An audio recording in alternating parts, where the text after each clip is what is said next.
যার কণ্ঠে উদ্দীপ্ত হতো হাজারো নেতাকর্মী, স্লোগানে কাঁপত রাজপথ। সেই সাহসী মানুষটি আজ নীরব। সকল উচ্ছ্বাস পেরিয়ে কফিনবন্দী হয়েছে তার নিথর দেহ। চলে গেলেন সিরাজগঞ্জ জেলা যুব দলের সভাপতি মির্জা আব্দুল জব্বার বাবু।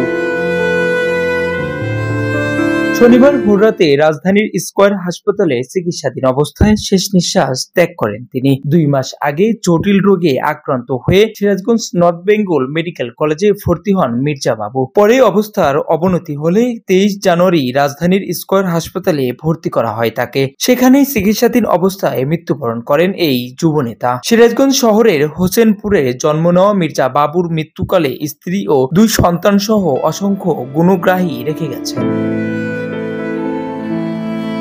মির্জা আব্দুল জব্বার বাবুর মৃত্যুতে সিরাজগঞ্জ জেলা বিএনপি, যুবদল, স্বেচ্ছাসেবক দল ও অঙ্গ সংগঠনের নেতাকর্মীদের মধ্যে শোকের ছায়া নেমে আসে। শোক স্তব্ধ পরিবারকে সমবেদনা জানাতে হাসপাতালে প্রাঙ্গণে ছুটে যান সিরাজগঞ্জ 2 আসনের সাবেক সংসদ সদস্য ও জেলা বিএনপির সভানেত্রী রোমানা মাহমুদ।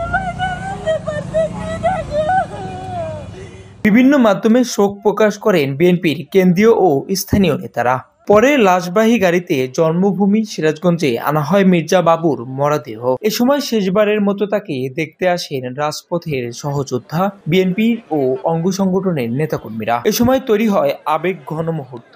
স্বজন আর রাজপথের সহযোদ্ধাদের কান্নার আহাজারিতে ভারী হয়ে ওঠে মির্জা বাবুর জন্মভূমি সিরাজগঞ্জ।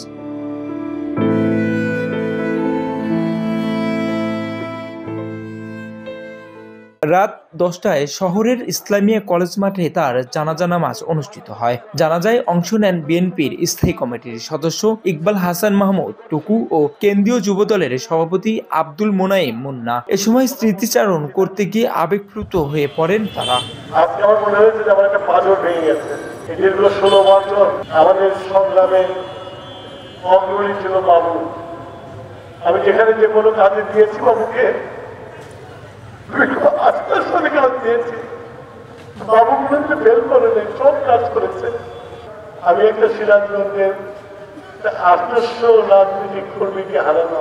বাবুর একজন নিবেদিত প্রাণ, আমাদের একজন নেতা ছিলেন, ভাই ছিলেন। আমি একটু আমার আবেগের জায়গা থেকেই কিন্তু আমি সিরাজগঞ্জে এসেছি।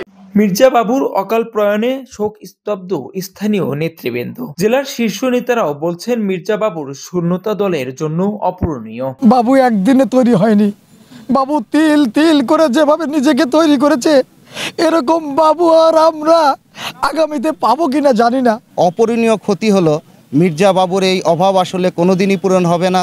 সংগঠক হিসাবে বাবুর অভাবও পূরণ করা সম্ভব না। আজকে এমন একজন নেতাকে হারালো যার জায়গা পূরণ হওয়ার মতো নয়। যে বিগত এই 17 বছর আন্দোলন সংগ্রামে সে কিন্তু সবসময় সামনে থেকে সে নেতৃত্ব দিত। রাজনৈতিক অঙ্গনের সংগ্রামী নেতা হিসেবে পরিচিত মির্জা বাবুর দূরদর্শী নেতৃত্বের দুদিনের দুঃসময়ের প্রাণের স্পন্দন ফিরে পেতে জাতীয়তাবাদী আদর্শের যুব সৈনিকরা রাজনীতির মাঠে প্রাণবন্ত উপস্থিতি আর কর্মঠ প্রাণচঞ্চলতায় সবার প্রিয় ছিলেন তিনি। রাজনীতিকে ভালোবেসে জীবন উৎসর্গ করেছিলেন। সংগঠনের দুদিনে ছিলেন প্রথম সারির যোদ্ধা। বিগত সরকারের শাসনামলে বহু নির্যাতন নিপীড়নের শিকার হয়েছেন তিনি।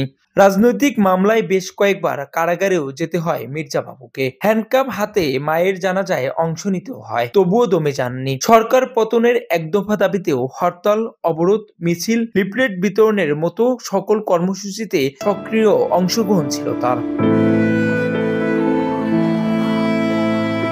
মির্জা আব্দুল জব্বার বাবুর 48 বছরের জীবন শেষ হলো অনেক স্বপ্ন আর অসমাপ্ত যাত্রা নিয়ে।